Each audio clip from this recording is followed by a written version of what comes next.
안녕하세요. 김유갑의 경제부동산입니다. 구독, 좋아요 부탁드립니다.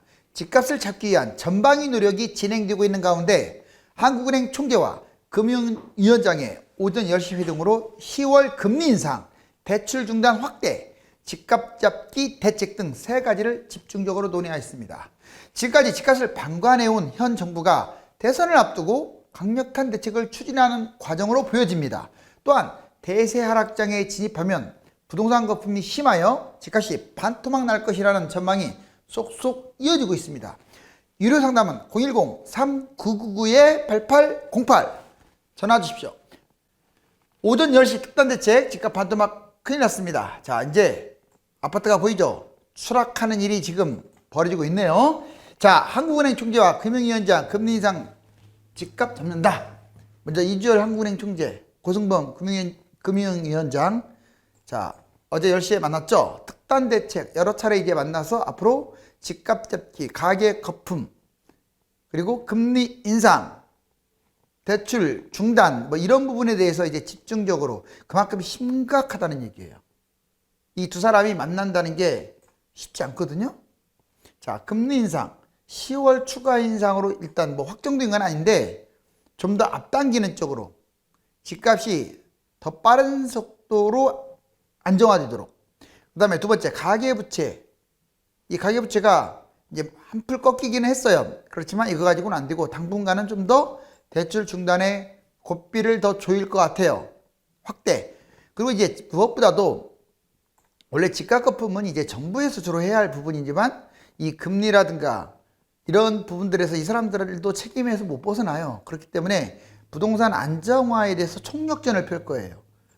부동산 안정화가 되지 않게 되면 나중에 물가 문제 뭐 여러 가지 문제로 아주 골치 아프게 됩니다. 그래서 이 세 가지 핵심 사항들을 논의한 거죠. 결국 집값 잡기 회동을 왜 했느냐.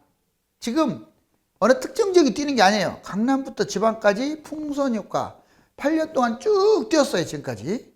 그리고 또다시 강남이 확대되고 있는 중이에요. 그렇기 때문에 이제 더 이상 부동산 대책이 정부 몫만 되지는 않았어요. 한국은행, 금융위원회 이제 공동 책임하에 들어갈 겁니다. 그래서 적극적으로 이제 집값을 잡으려고 하니까 집값이 떨어지기를 바라는 무주택자 입장에서는 긍정적입니다. 여기 보세요. 먼저 강남 8년 동안 폭등, 정말 제일 색깔 진한 걸로 되어 있죠. 서울은 지역마다 다르긴 한데 6년째 뛰고 있다고 보시면 돼요. 그리고 경기도, 인천의 주요 지역은 한 4년, 변방 지역은 1, 2년 이렇게 보셔도 돼요. 그 다음에 광역시 대부분이 2년 폭등이고 또 변방 지역은 지금 막 뛰고 있죠. 그 다음에 제일 늦게 뛴 게 지방 중소도시입니다. 이 1년 폭등했는데 재밌는 사실은 이렇게 한 바퀴 쫙 다 돌았어요. 지금 군 단위까지 뛰었어요. 아시죠? 이렇게 폭등이란 단어가 맞습니다. 이게 다시 화살표가 어디로 가고 있습니까? 다시 또 강남으로 가고 있어요. 그렇지만 이번에 금리 인상으로 얘가 지금 막 확대되고 있는 중인데 금리 인상이라든가 여러 가지 이제 대책, 특단 대책에 대한 기대감으로 좀 전반적으로 일단 KB 시세 기준 주춤하고 있습니다. 매수 실종, 가격 폭락의 어떤 진행 과정을 한번 볼까요? 이제 가장 먼저 일어나는 게 매수 실종이에요. 매수 실종은 그만큼 사는 사람이 없다. 그리고 영끌이라든가 이제 갭 투자자들이 많이 줄었다 이렇게 해석이 되면 돼요. 매수자 실종, 줄다리기 지금 상황하고 비슷해요. 줄다리기가 팽팽합니다. 호가하고 매물하고도 비슷해요. 지금 호가가 엄청 높았다가 아파트별로 안 팔리니까 내려온 상황이에요. 매물이 상대적으로 아직까지는 매물도 부족해요. 매물이 넘쳐나는 건 아닙니다. 자, 중개소는 이제 중개소에서는 이렇게 말해요. 매물이 부족한다는 걸 강조하면서 빨리 지금이라도 매수해라. 조심해야겠죠. 근데 지금은 기다리거나 관망. 물론 아주 싼 것들이야 뭐 그렇다지만 비싼 것일수록 기다리고 관망해야 돼요.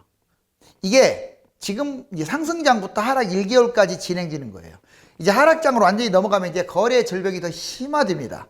거래량 급감되면서 매수 우위로 전환돼요. 이제 사는 사람이 더 낫다는 것은 실거래가 아래의 매물들이 더 많이 나온다는 뜻이에요.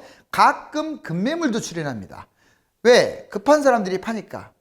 매물이 좀 더 증가하고 있고, 중개소에서는 이제 급매라고 강조하죠. 근데 조심해야 합니다. 왜?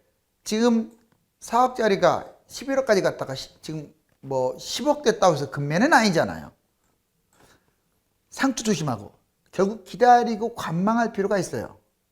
이제 하락 3개월로 계속 이어졌을 때 이제는 본격적인 하락장이 전개되는 것은 어떤 걸 기준으로 두느냐, 매수 실종, 거래 절벽, 이걸로는 아직 조금 팔아가기 힘들고 매물이 쌓이는 것으로 판단할 수 있어요. 급매를 포함한 매물이 많다, 사는 사람도 없고 거래도 안 되는데 매물까지 많다, 이게 이제 완전한 하락장인 거예요. 자, 매물이 쌓이고 매수자 우위로 완전히 확산됐고 호가 매물 중심으로만 나와 있고, 주로 이제 급매도 많이 튀어나옵니다. 급매가 점점 증가해요. 중개소는 이제 급급매라고 강조합니다. 2억 떨어졌다, 3억 떨어졌다 그래요. 근데 그건 고가 대비고, 바닥에서 15억 올라온 게 2억 떨어졌다 이런 얘기 안 합니다. 알았어요? 중개소 급급매 계속 강조하죠. 상투장 조심하고, 역시 실거주는 뭐 급매 한번 판단은 해볼 필요가 있겠죠. 그렇지만 하락 6개월 가지고 대세 하락이라고 할 수 없으니 기다려라. 이제 가격이 본격적으로 하락되는 시기. 자, 급매물도 계속 증가하면서 이제 본격적으로 급매물이 증가한 거예요. 매물만 쌓이는 게 아니라 급매물 증가. 매수자 절대 우위고요. 하락 매수 계속 이제 가능해요. 아무거나 잡아도 돼요. 급매 급격 증가. 중개소는 이제 바닥장이라고 강조하죠. 그렇지만 이제 상황에 따라서 한 1년 빠지면 잡을까 말까를 비교하는 거예요. 실거주자는 좀 이제 잡는 걸 판단하는데, 그래도 보통 1년 빠지는 것보다 2년에서 5년 빠질 가능성이 높으니까 기다리는 게 맞아요. 자, 가격 폭락. 초급 매물이 증가합니다. 매수자 절대 우위예요. 폭락 매물들이 속출해요. 한 30%에서 60% 사이에 폭락 매물, 헐값 매물도 등장합니다. 중개소는 이제 대폭락이라고 막 강조하겠죠. 자, 그리고 내 것만 보지 말고, 내가 사는 곳만 보지 말고 서울 전체를 비교해가지고, 또는 경기도 전체를 비교해가지고 판단해야 합니다. 하락 2, 4년 때 이런 일이 벌어져요. 결론적으로 매수 실종, 거래 절벽, 매물 적체, 가격 하락, 가격 폭락으로 가고, 매수자 실종, 거래량 급감, 매물 쌓임, 급매물 증가, 초급매물 증가, 이렇게 진도가 나갑니다. 자, 집값 불안 요인 6가지.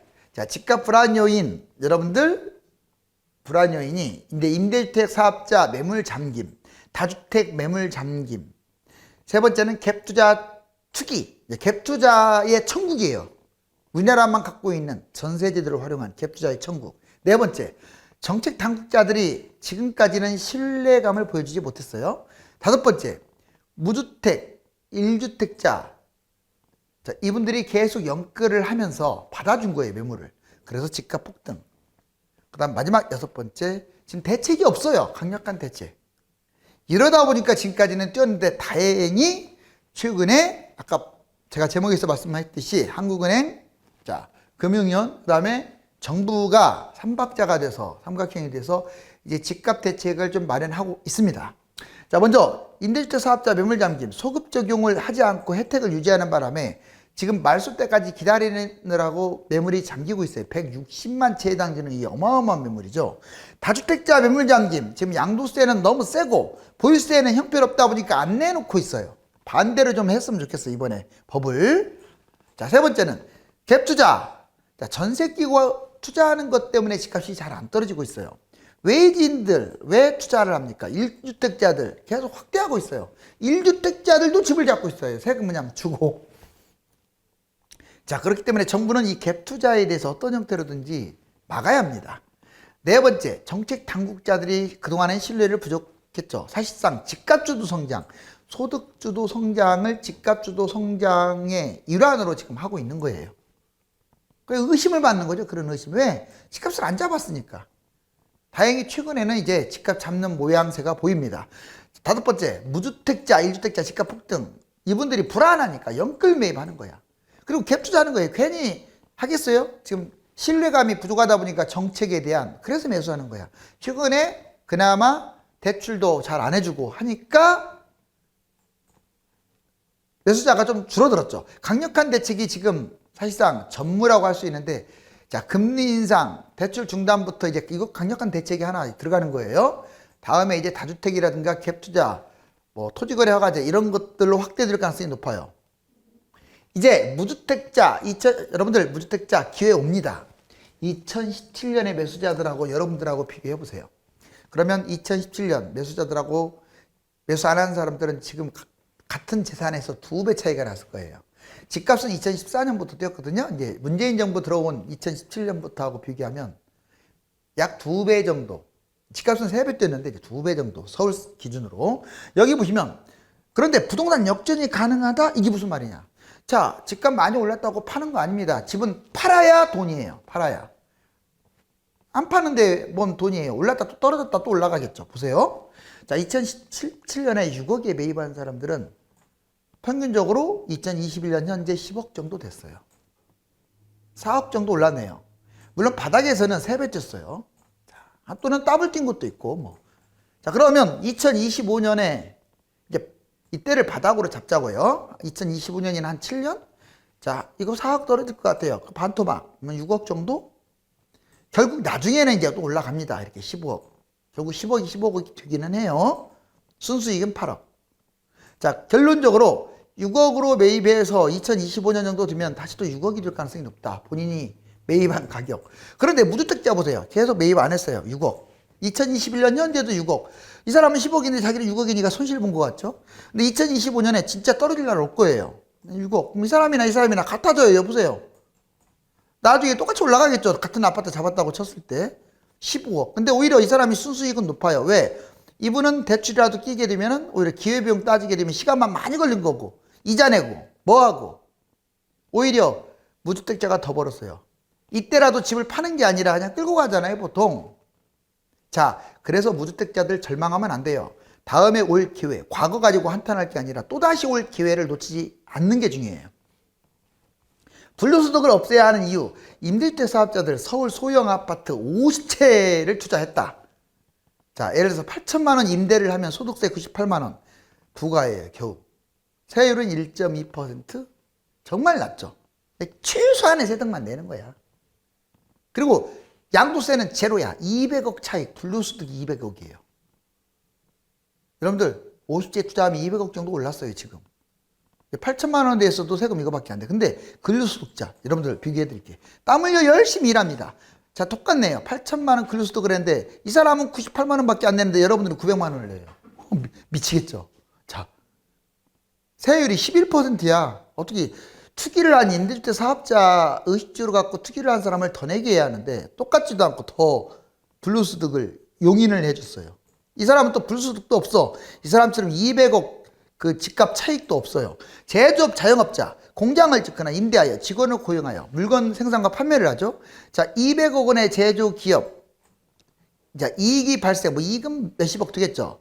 자, 법인세 20%, 지방소득세 20%, 무려 22%나 세금을 내야 돼요.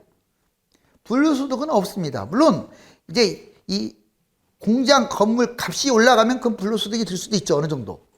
근데 이것처럼 많이 뛰겠어요? 자, 이제 비교를 해드렸죠. 이처럼 불로소득에 대한 이제 의식주, 특히 의식주 가지고 불로소득에 대한 그런 환수 조치가 미흡하다. 상투장 많이 오른 대단지, 이거 진짜 중요하니까 제가 알려드릴게요. 자, 지금은 잘 봐봐요. 주변에 어떤 것들이 뜁니까? 비싼 것들도 뛰지만 그동안에 안 뛰었던 것들이 막 날아가죠. 나홀로 아파트. 뭐 300세대는 나홀로도 아니에요. 100세대, 50세대, 100세대 이런 것들. 특히 강남, 서울 막 뛰고 있는데 이거 잡아야 할까요, 말까요? 여러분들이 판단해 보세요. 자, 그 다음에 이제 그럼 200세대 미만인 것들이 뭐예요? 오피스텔, 도시형 생활주택, 빌라 뭐 이런 것들이잖아요. 자, 보자고요. 부동산은 상투장이 가장 위험합니다. 지금 같은 하락장에는 강남권 고가 아파트가 많이 떨어져요. 많이 뛴 놈이 많이 떨어지는 거예요. 뛴 것도 없는데 왜 떨어지겠어요? 자, 그 다음 두 번째, 투자든 실거주든 지금 같은 상투장에는 비싼 거, 많이 뛴 것은 사는 게 아니에요. 그렇다고 안 뛴 거 잡으러 갖고 그것은 아니지만, 자, 상승장에는 거래가 없고 10에서 20% 시세가 높은 호가에서 잡아야 돼요. 지금 여러분들이 12억이 신고가인데 14억이 잡아야 돼. 그럼 내가 14억에 잡게 되면 더 신고가에 잡는 거예요. 완전 망하는 거죠. 7년간 두세 배 오른 아파트를 지금 3배 뛰었죠, 서울. 매수하게 되면 이제 올라갈 때는 소폭, 떨어지면 아주 크고 세금 2년 이내에 팔면 세금 뭐 거의 60, 70%를 내야 돼요. 가격이 많이 오른 부동산일수록 하락폭도 크다. 그래서 전국의 모든 비싼 아파트들은 다 위험하다. 여기 보세요. 개포주공 7단지 34평 2007년에 13억 8천이었던 게 2013년에 7억 5천. 엄청나게 떨어지네. 반토막 났네요. 근데 재밌어요. 자, 역삼동 경남 아파트는 5억 6천이었어 2007년에. 근데 2013년에 그대로야. 얘하고 가격이 붙었네요. 이건 무엇을 의미하냐면 얘가 이 이전에 많이 뛰었기 때문에 같은 평수인데 어때요? 같은 강남인데도 얘는 세대수가 많다는 이유로 많이 뛰어서 많이 떨어진 거고 얘는 별로 안 뛰어서 덜 떨어진 건데 뭐 이것도 있어. 얘는 거래가 안 돼. 사실상 거래되면 한 이거에 거래되겠어요. 뭐 이거 자 훨씬 더 낮게 거래되겠죠. 그러니까 얘는 덜 떨어지고 얘는 많이 떨어진다. 그래서 특히 이때 뭐 이걸 잡으라는 얘기가 아니라 비싼 아파트 잡지 말라는 걸 강조하는 거예요. 자, 하락장 보자고요. 자, 하락장에 300세대 미만의 나홀로 부동산은 자, 하락장에는 이거에 포커스를 둬야 돼. 아까 세대수 많고 비싼 아파트는 오히려 좋아요. 거꾸로. 그 다음에 세대수 적은 나홀로라든가 아파트가 아닌 것들은 더 위험합니다. 보세요. 자, 가격 상승폭도 적지만 팔리지도 않아요. 300세대 미만. 오피스텔 도시형 생활 때 이딴 것들은 비선호합니다. 나홀로 부동산은 노후화될수록 재건축에 대한 기대감도 적어 얘 혼자 하려면 돈도 많이 들어가. 그래서 오래된 나홀로 아파트 잡는 거 아니에요. 또는 주택도 마찬가지. 나홀로 아파트나 비아파트는 당장 하락장에는 황금성이 있는 것으로 갈아타야 합니다. 그러니까 뭔 말이냐. 이 시점에서는 이거 끌고 가는 거 아니고 오히려 막 잡고 있어요. 막 지금 오피스텔 잡고 빌라 잡고 그런데 잡으면 안 돼요. 그거 잡게 되면 나중에 안 팔립니다. 오히려 그 갖고 있는 사람들은 지금 거래 된다면 좀 더 가격 올라갔으면 던져버리고 황금성이 있는 비슷한 가격의 아파트 작은 거라도 갈아타는 게 좋아요. 왜? 끝까지 끌고 가면 하락장이 안 팔리니까. 그 말이야 이게. 나홀로 아파트, 비아파트는 지금 거래가 되면 팔고 비슷한 가격의 아파트 좀 소형이라도 갈아타라. 자, 갈아타고자 하는 부동산의 가격이 너무 올라와 버렸으면 황금성의 징검다리를 활용하는 거죠. 자, 여기서 보세요. 송파 가락동 삼익맨션 31평 1988년 입주 936세대 엄청 크죠? 2013년에 5억 5천이었던 게 지금 얼마냐? 18억이에요. 엄청 뛰었죠? 4배 가까이 뛰었죠, 이제 서울이. 자, 송파동의 현대 33평 1997년 입주인데 얘는 같은 평수인데도 243세대. 솔직히 243세대는 서울에서는 나홀로라고도 안 봐요. 그래도 나홀로라고 치고. 얘 5억 2천짜리. 그때 비슷했네, 가격. 12.4억. 이거 얼마 전에는 9억밖에 안 했어요. 8, 9억. 근데 요즘 나홀로가 뛰니까 이렇게 올라온 거야. 그래도 얘에 비해서는 훨씬 못 갔죠. 즉, 여러분들한테 드리고 싶은 말은 하락장에는 이런 거 잡으면 안 돼요. 이런 거. 이런 걸 잡아야지. 가격 차이도 별로 안 나니까. 비싸더라도. 자, 이제 소득은 주는데 주식 부동산 그뿐만 커졌어요. 여기 보세요. 자, 소득은 계속 이렇게 별로 이렇게 이제 소득이 떨어졌다는 게 아니라 증가율이 낮아지고 있는데 주식이나 부동산은 거품이 이렇게 커진 거야. 자산 증가율은. 그래서 이걸 금융 불균형 그래요. 뛰어서는 안 될 것들이 너무 뛰고 뛰어야 할 것들이 덜 뛰고. 자, 5억짜리 집 4억에 연끌했다가 금리가 만약에 1년 정도 올라가면 1% 올라가요. 이자만 2,800만 원이 증가하는 거예요. 4억 연끌하면요. 이자가 2,800만 원이 1년에 늘어났다. 이건 대박입니다. 왜냐면 원금도 갚아야 하잖아요. 원래 갚아야 할 원금과 이자가 있을 텐데 또 2,800만 원 늘어나니까. 여기 보세요. 집값 5억 원, 대출금 4억 원. 여기 보시니까 현재 이자가 197만 원이면 1% 인상 시에 엄청나죠. 자, 230만 확 늘어나 버리죠. 자, 이제 한국 집값 상승률이 세계 1위, 거품 초비상이다. 글로벌 집값이 1.9 올랐을 때 우리나라 지금 2.5, 아시아 1위. 자, 그 다음에 한국 유동성 증가율은 9위지만 집값은 1위다라고 또 써 있어요. 주요 도시 봤더니 서울 보세요. 압도적 1위네요. 오히려 모스크바 등 이머징 국가, 자, 베를린, 도쿄, 런던, 뉴욕, 시드니, 이게 선진국 국가. 자, 얘들보다도 오히려 훨씬 많이 뛰었죠. 개발도상국이 됐던 선진국이 됐던 우리나라가 지금 상승률 1위라는 것은 불명예입니다. 이제 사다리가 썩어가지고 끊겼네요. 이 썩은 사다리를 억지로 올라가가지고 이 아파트에 도달하면 뭐합니까? 상투인데 도달할 게 아직도 있기는 해요. 근데 그걸 찾기란 쉽지 않으니까 이제 비싼 아파트, 고가 아파트 조심하시기 바랍니다. 부동산은 안정되려면 경제 성장만큼 중요한 요소라고 할 수 있습니다. 부동산 대책은 정부와 여당만이 아니라 국회, 한국은행, 금융위까지 모든 경제 실무진들이 총력전을 폈을 때 결실을 맺을 수 있습니다. 집값 하락에 대한 대비를 좀 더 서둘러야 하겠습니다. 감사합니다.